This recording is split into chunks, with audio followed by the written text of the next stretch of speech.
আসসালামু আলাইকুম। আজকে আমরা ষষ্ঠ শ্রেণীর বোর্ড বইয়ের অনুশীলনী 1.4 এর একটি অঙ্ক সলভ করব। পৃষ্ঠার নাম্বার 23।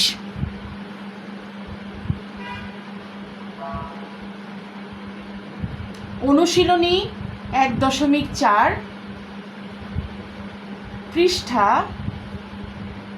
23।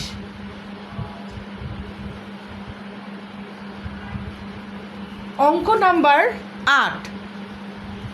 আজমাইন সাহেব তার জমি থেকে এক বছরে 20 সমস্ত 1/10 কুইন্টাল আমন ধান, 30 সমস্ত 1/20 কুইন্টাল ইরি ধান এবং 10 সমস্ত 1/50 কুইন্টাল আউশ ধান পেলেন। তিনি তার জমি থেকে এক বছরে মোট কত কুইন্টাল ধান পেয়েছেন? যেহেতু মোট, সেই ক্ষেত্রে আমাদের সবগুলো যোগ করতে হবে। এখন আমরা অঙ্কটা শুরু করি।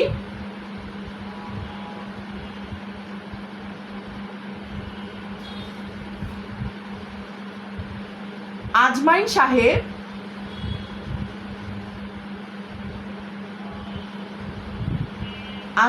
সাহেব তার জমি থেকে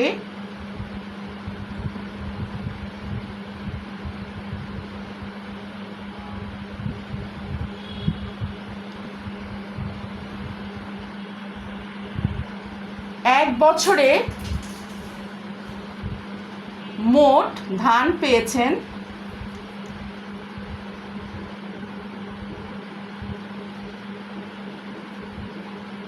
আমাদের সবগুলো যোগ করতে হবে। প্রথমত আমরা লিখব 20 সমস্ত 1/10 কুইন্টাল, আমি এটা সংক্ষেপে লিখে নিচ্ছি, যোগ 30 সমস্ত 1/20 কুইন্টাল যোগ 10 সমস্ত 1/50 কুইন্টাল।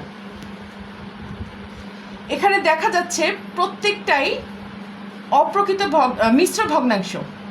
এই মিশ্র ভগ্নাংশগুলোকে আমাদের যোগ করার ক্ষেত্রে প্রথমে অপ্রকৃত ভগ্নাংশে রূপান্তর করতে হবে। তাহলে এখন আমরা শিখে নেই কিভাবে আমরা মিশ্র ভগ্নাংশ থেকে অপ্রকৃত ভগ্নাংশে রূপান্তর করব।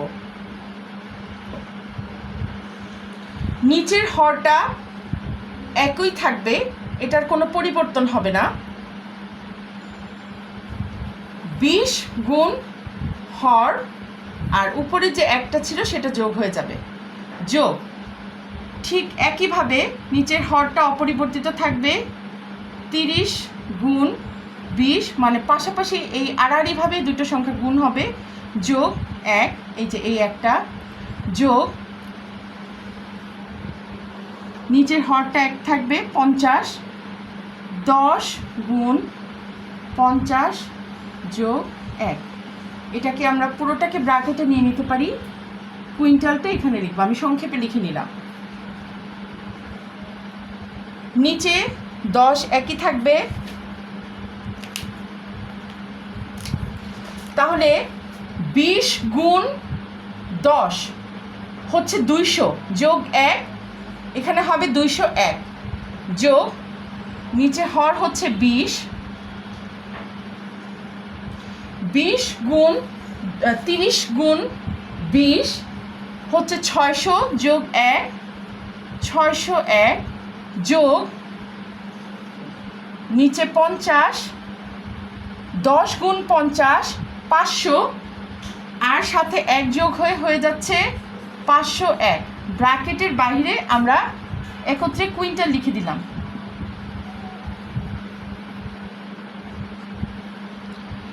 এখন এই অপ্রকৃত ভগ্নাংশগুলোকে যদি আমরা একসাথে যোগ করতে চাই, প্রথমে হরগুলোর লসাগু নির্ণয় করতে হবে। তাহলে কিভাবে আমরা হরগুলোর লসাগু নির্ণয় করব সেটা একটু দেখিয়ে দিচ্ছি। লসাগু নির্ণয় করব আমরা প্রত্যেকটি হরের। 10, 20, 50, লসাগু নির্ণয় করার জন্য প্রথমে আমরা জানি সবচেয়ে ছোট সংখ্যা দিয়ে আমাদের দিতে হবে। এখানে 10 জোড় সংখ্যা, 20 জোড় সংখ্যা এবং 50ও জোড় সংখ্যা। সেই ক্ষেত্রে প্রথমে আমরা 2 দিয়ে দিতে পারি। 2 দিয়ে দিলে এখানে হবে 5, এখানে 10, এখানে 25। যেহেতু 5, 10, 25 তিনটাই 5 দিয়ে যায়, সেই ক্ষেত্রে আমরা 5 দিয়ে দিব। 5 একে 5, 5 দুগুণে 10, 5 পাঁচা 25। সুতরাং লসাগু হবে 2 গুণ 5 গুণ 1 গুণ 2 গুণ 5। 5 দুগুণে 10, 10 একে 10, 10 দুগুণে 20, 5 20-এ 100। তাহলে আমরা লসাগু পেয়ে গেলাম। লসাগু হলো 100।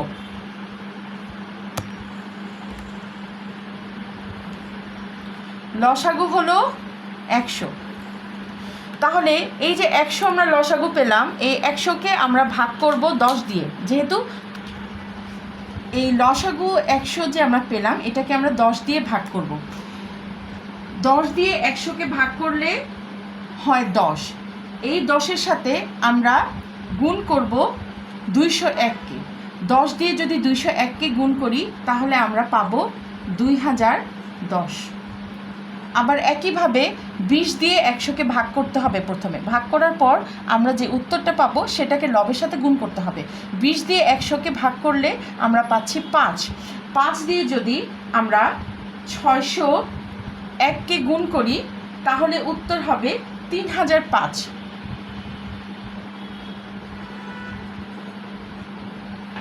50 দিয়ে 100কে ভাগ করলে আমরা পাবো 2।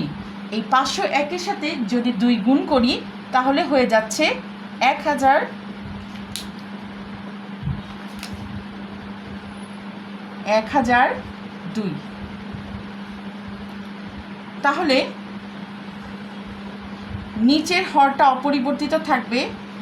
2010, 3005, 1002 এই তিনটা যোগ করে আমরা মোট পাচ্ছি 6017।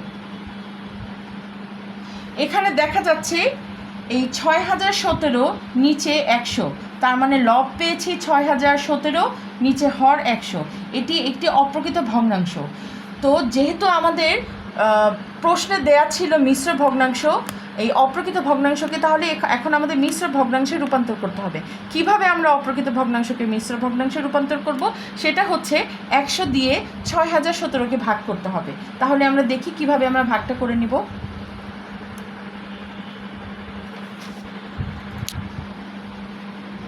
লসাগু করে যোগ করার পর আমরা পেলাম 6017 আর এখানে হর 100। যেহেতু এটি একটি অপ্রকৃত ভগ্নাংশ, একে আমাদের মিশ্র ভগ্নাংশে রূপান্তর করতে হবে। কিভাবে আমরা মিশ্র ভগ্নাংশে রূপান্তর করব? 100 দিয়ে 6017কে ভাগ করতে হবে। তাহলে আমরা দেখে নিই কীভাবে আমরা ভাগটা করতে পারি। 6017 প্রথমে আমরা 6 দিয়ে দিব, 600।